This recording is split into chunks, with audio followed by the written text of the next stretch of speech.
You've been brushing twice a day, flossing when you remember, using the mouthwash your dentist recommended, and something is still wrong. Your gums bleed a little when you brush. Your teeth feel sensitive to cold for just a second too long. You've noticed your gum line looks different than it used to, slightly lower, slightly more exposed. And the most disturbing part isn't the sensation. It's the fact that you've been doing everything right, and things are still getting worse. I'm going to say something that's going to make a lot of people uncomfortable. And if you disagree, I want you to tell me in the comments, because this is a conversation, not a lecture. Almost everything sold to you as dental care is fundamentally incompatible with how your mouth actually heals itself. Not slightly misaligned. Not imperfect. Fundamentally incompatible. The cleaning agents in your toothpaste, the antiseptics in your mouthwash, the fluoride compounds marketed as your best defense, they operate on a logic of chemical dominance. Kill everything. Sterilize everything. Neutralize everything. And that logic is destroying the very ecosystem your mouth depends on to protect and regenerate itself. Your oral microbiome, the community of beneficial bacteria that regulate pH, inhibit pathogens, and trigger tissue repair, is being wiped out every single morning and every single night by the products sitting on your bathroom counter. Ahem. The products your dentist recommends. Those ones. If that hit different, good.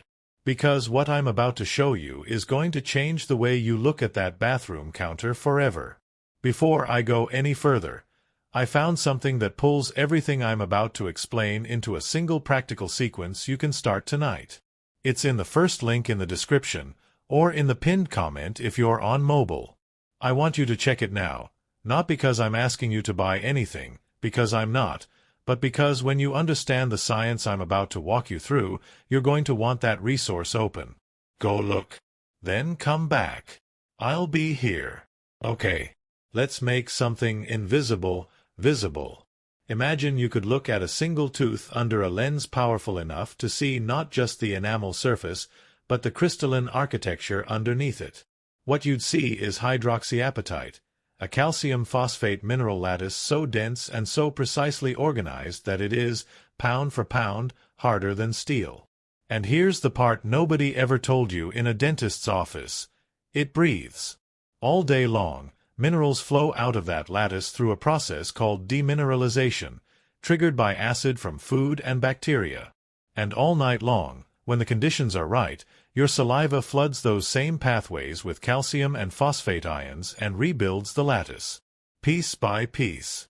Crystal by crystal. Every single night. This cycle has been running in your mouth since you had your first tooth. It is one of the most elegant regenerative systems in the human body. Now look lower. At the gum line. That tissue is not passive wrapping. It's an active immune and structural barrier maintained by a precise community of microorganisms, hundreds of species in a calibrated balance. Some produce compounds that inhibit pathogens. Some regulate the pH of the sulcus, that small groove where your gum meets your tooth. Some directly stimulate the cellular process that maintains collagen integrity in gum tissue. This is not a passive border. It is a living wall under constant biological management. When this system is working, you feel nothing. Pink gums. Firm tissue. Enamel that rebuilds overnight. You wake up with breath that's clean, not chemically masked. That is your biological baseline. That is what your body is trying to get back to right now. But watch what happens when the disruption enters. One cycle of broad-spectrum antiseptic mouthwash. Within 20 minutes of rinsing, the nitric oxide-producing bacteria in your oral microbiome drop by over 90%. Within 48 hours of consistent use, the microbial diversity of your oral cavity falls to a fraction of its functional baseline. The protective species that inhibit the primary pathogens behind decay and gum disease, gone. And the pathogens, which are more acid-tolerant and more antibiotic-resistant by nature, survive. You handed your mouth to the exact species you were trying to eliminate. Let that land. You are using a product every day that kills the bacteria protecting your teeth and leaves the bacteria destroying them. That is not a side effect. That is the mechanism. Meanwhile, the abrasive compounds in most commercial toothpastes are scoring your enamel surface with every brush. The relative dentin abrasivity index of many whitening toothpastes exceeds 150, a level that, with twice daily use over months, physically removes enamel faster than your overnight repair cycle can replace it. You're brushing away the structure you're trying to protect. Quem ja foiao dentista e sayucam mais sensibilidade do que entru, levanta a mão aqui. Porque this is why. Now, compounds like calcium carbonate, in their natural bioavailable form, work with a remineralization cycle, providing the ionic calcium your saliva needs to rebuild enamel at night. Mineral-rich sea salt carries anti-inflammatory compounds that calm gum tissue without disrupting microbial balance. These aren't alternative medicine. This is chemistry. The question is whether what you're using delivers these compounds in a form your biology can actually use, or replaces them entirely with synthetic substitutes designed for a shelf life, not your tissue. The consequence of ignoring this disruption doesn't announce itself dramatically. It creeps. Stage 1. A faint pink tinge on your toothbrush head. You rationalize it. You tell yourself you brushed too hard. But that bleeding isn't caused by pressure. It's caused by the beginning of gingival inflammation, the point at which the microbial balance in the sulcus has shifted enough that your immune system is mobilizing a response. The bleeding is your immune system working. And most people respond by brushing less thoroughly, which allows more plaque to accumulate, which accelerates exactly the process they're trying to avoid. If you've done that, commented same below, I know you're not alone. Stage 2. The sulcus expands. The small groove between your gum and tooth begins to deepen as inflammation breaks down the collagen fibers holding your gum in place. This is periodontal pocket formation. It happens in silence. There is no pain because the tissue being lost is connective, not innervated. By the time people say their gums look lower than they used to, they've often already lost 2 to 4 millimeters of attachment. Stage 3. The signals go systemic. Research published across major periodontal and cardiovascular journals has established a direct mechanistic link between chronic periodontal inflammation and systemic inflammatory load. The same bacterial species that colonize periodontal pockets have been identified in arterial plaques of patients with cardiovascular disease, in cerebrospinal fluid of individuals with cognitive decline, associated with poor glycemic control in diabetic patients. Your mouth is not isolated from your body. It is one of its most direct entry points into systemic circulation. Cara. A chronically inflamed gum line is a chronically open door to your bloodstream. Stage 4. Bone loss. Alveolar bone, the bone anchoring your teeth, begins to resorb as chronic inflammation triggers the cellular process that breaks down bone. Teeth shift. The architecture of your entire bite changes. And the cascade that started with pink on your toothbrush is now a condition requiring surgical intervention. But here's stage 5, and this is the part one need you to hear.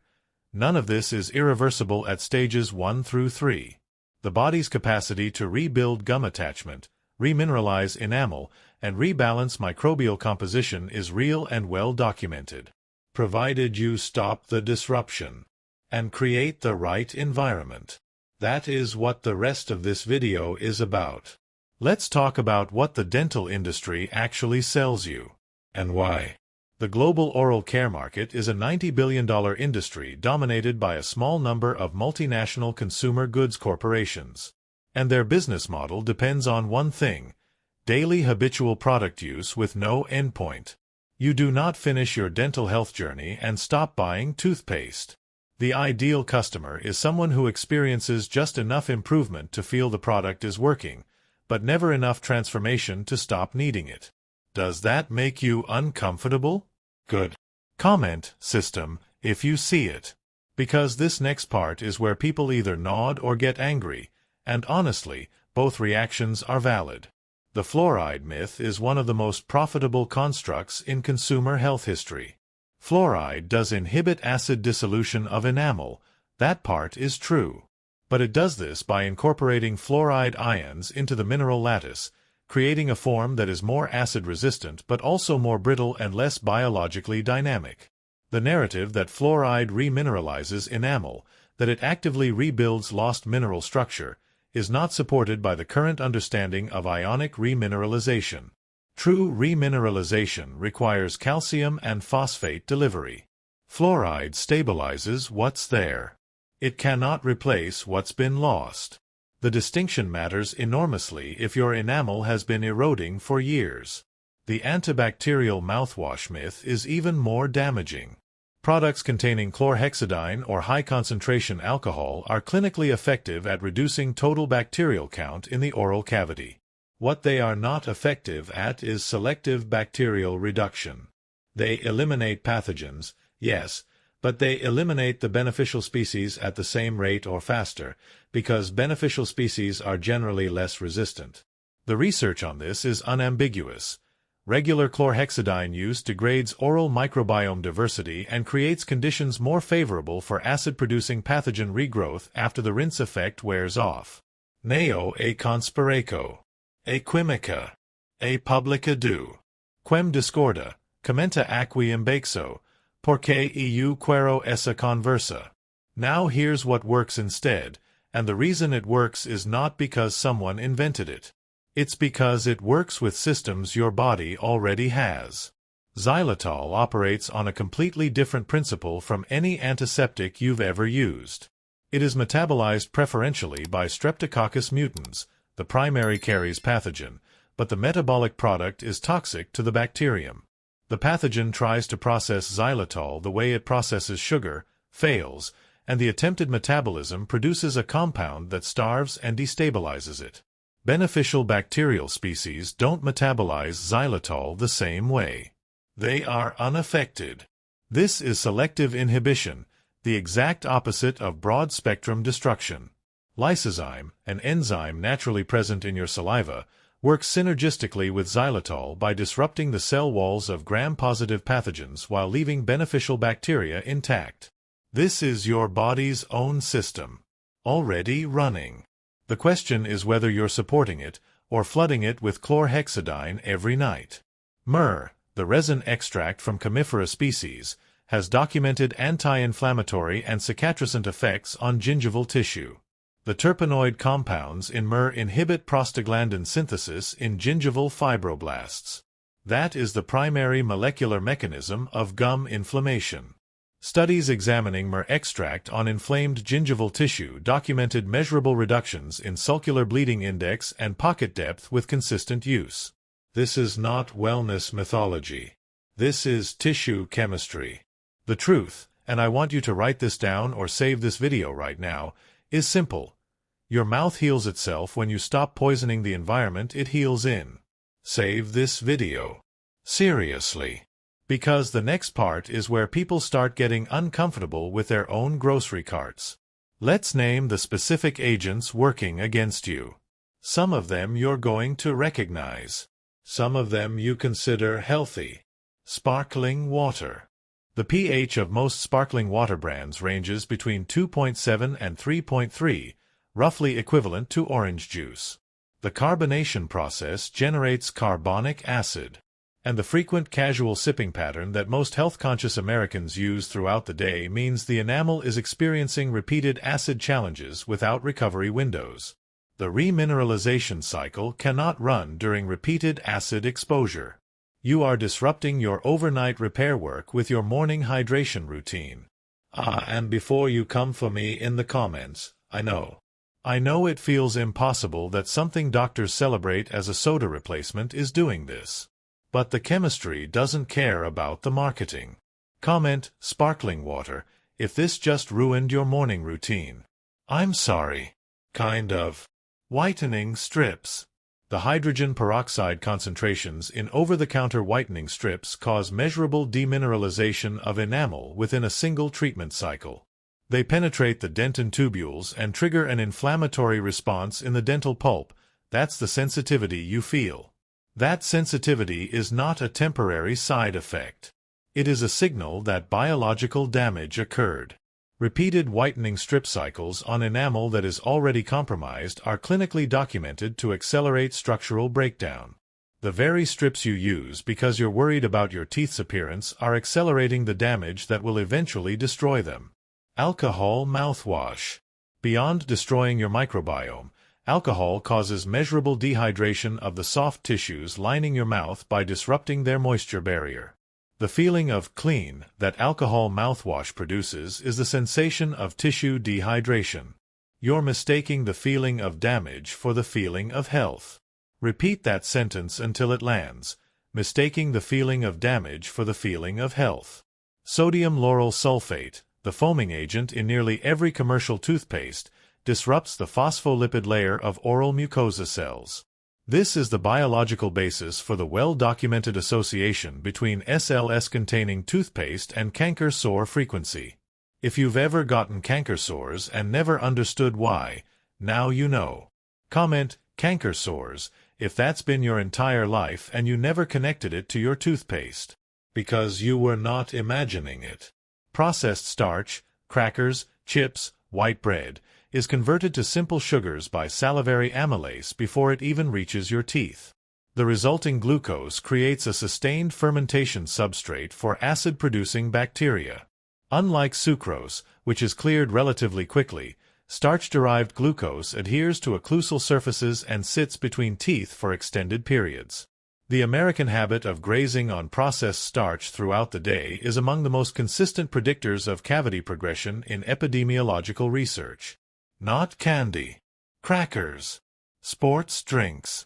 The pH of popular sports drinks sits between 2.4 and 4.5.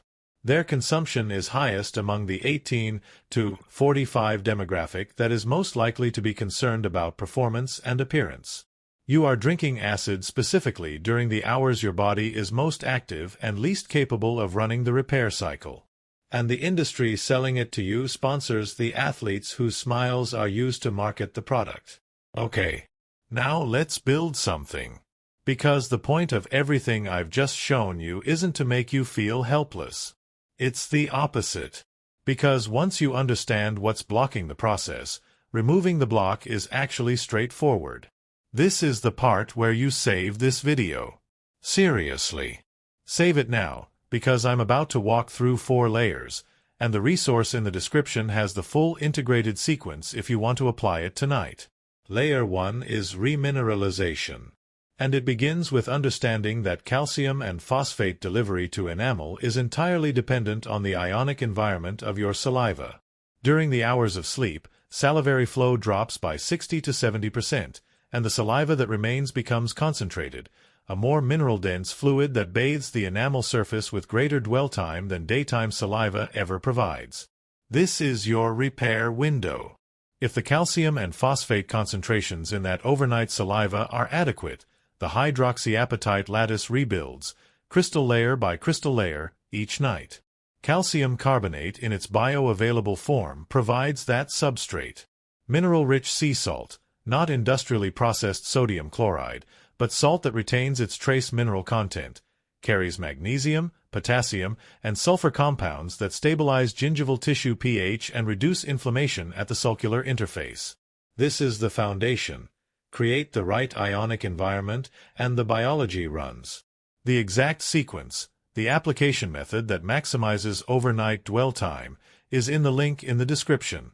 Because timing changes everything, and I'm going to explain why in Layer 3. Layer 2 addresses the microbiome directly. And here's what most oral care protocols miss. You cannot build a healthy oral environment by eliminating bacteria. You build it by creating conditions where beneficial species outcompete pathogens. Xylitol doesn't kill. It selectively disrupts the metabolic pathway that carries pathogens depend on, while leaving the pH-regulating, nitric oxide-producing, pathogen-inhibiting commensals intact. Lysozyme complements xylitol enzymatically, targeting gram-positive pathogen cell walls with a specificity no synthetic antiseptic can replicate. And myrrh resin enters here as the anti-inflammatory bridge, working at the fibroblast level, directly modulating the prostaglandin synthesis driving gingival inflammation. The microbiome rebuilds faster when the inflammatory environment selecting for pathogens is simultaneously being addressed. The specific proportions and combination method that maximize the synergy between these three, that's in the resource in the description. Not because I'm withholding information, but because the application sequencing is where most people get this wrong, and getting it right is the difference between 2 weeks of results and 2 months. Layer 3 is timing. And this may be the most important insight this entire video delivers. Every oral care product you've ever used has been marketed for use before or after meals. Designed for convenience. Designed for habit stacking. Designed to be forgotten about during the 7 to 9 hours when your biology is actually running its most intensive repair work. During sleep, systemic cortisol is at its lowest. Growth hormone is at its highest.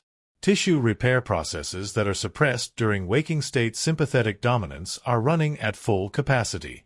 Gingival fibroblast activity peaks during sleep. Enamel remineralization peaks during sleep. The saliva in your mouth during those hours is the most mineral-concentrated, most enzymatically active fluid your oral tissues will ever encounter. If you introduce the right compounds to that environment immediately before sleep, when they will have maximum dwell time, maximum absorption, maximum synergy with your biology, you are working with the most powerful therapeutic window your body provides. Most people use that window to deliver zero compounds. Or worse, they deliver residual synthetic surfactant from their pre-sleep toothpaste that disrupts the very processes they're trying to support. Você está trabalhando contra a janela mais poderosa de regeneração que seu corpo tem. Every single night. Layer 4 is optimization. Clove oil contains eugenol, a compound with documented analgesic effect on dental pulp, documented antifungal activity against the Candida species that frequently colonize compromised oral mucosa, and documented anti-inflammatory action at concentrations well below those that cause tissue irritation. It has been used in professional dentistry for over a century in formulations for socket healing and temporary analgesia for exactly these reasons.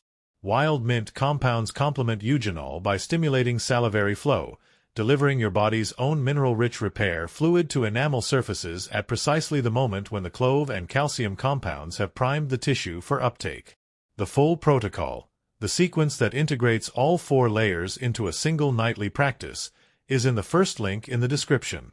Go look at it tonight, before you brush your teeth. Because what you do in the next 8 hours is the most important part of this entire equation. Now let's be direct about what to stop. Starting tonight. Stop using whitening strips. Every whitening strip session is a controlled demineralization event. If your teeth's appearance concerns you enough to consider bleaching, the underlying issue is almost always enamel thinning, which responds dramatically better to remineralization than to peroxide application, and without the structural trade-off. Comment, strips, if you've been using these because I think the number is going to surprise me. Stop rinsing with alcohol-based mouthwash. The research on nitric oxide-producing oral bacteria and systemic blood pressure regulation is published in peer-reviewed cardiovascular journals. The oral bacteria that produce nitric oxide from dietary nitrates are directly and measurably destroyed by alcohol mouthwash. The effect on resting blood pressure is detectable within days. This is a systemic consequence of a product marketed as a dental hygiene tool. Stop sipping acidic beverages continuously throughout the day. The window between acid challenge and remineralization recovery is approximately 30 to 45 minutes under ideal salivary conditions. Continuous sipping, coffee, sparkling water, energy drinks, diet soda, keeps enamel in a state of perpetual demineralization with no recovery window. If you consume acidic beverages, consume them in concentrated periods, then allow recovery before sleep. Stop using SLS toothpaste if you experience any oral sensitivity, canker sore frequency, or gum irritation. The clinical association is well established and the ingredient is trivially avoidable. SLS-free options exist at every price point. The foaming action it produces serves the perception of cleaning, not the chemistry of cleaning. Stop grazing on processed starch between meals. Meal consolidation, eating starchy foods within meal windows rather than continuously throughout the day, dramatically reduces the cumulative acid challenge your enamel faces. This single habit change has a measurable impact on caries progression in epidemiological research. Stop treating sensitivity as cosmetic. Tooth sensitivity to cold or sweet stimuli is a direct signal from the dental pulp that the dentin tubules are exposed because enamel covering them has been compromised. Desensitizing toothpaste temporarily blocks the sensation by blocking fluid movement in those tubules. It does not address the cause. If you have consistent sensitivity, your enamel is already in deficit. Blocking the signal while ignoring the deficit is the dental equivalent of putting tape over your check engine light. Now something changes when you actually give your body what it needs. It doesn't happen dramatically. It doesn't happen on a schedule. But if you've been paying close enough attention to your own body for long enough, you know the feeling. That moment when something that had been subtly wrong for so long that you stopped noticing it, quietly corrects itself. The first thing most people notice is the absence of bleeding. Not a clinical benchmark. Not a dramatic improvement. Just a morning where you look at your toothbrush and the pink isn't there. It happens again the next morning. And the morning after that. And you realize, only then, how long you had accepted it as something that was just part of brushing your teeth. It was never supposed to be. Then the texture. Teeth that have been experiencing enamel mineral loss develop a surface quality that dentists describe as chalky, a slight roughness, a lack of the smooth glassy surface that fully mineralized enamel produces. As the remineralization cycle is supported overnight, that surface quality changes. People describe it as slippery, smooth in a way they hadn't felt in years. That is not cosmetic. That is structural. That sensation is mineralized enamel. The systemic connection takes longer to become perceptible. But the people who document it most vividly are the ones who were living with chronic low-grade gingival inflammation without knowing it was systemic.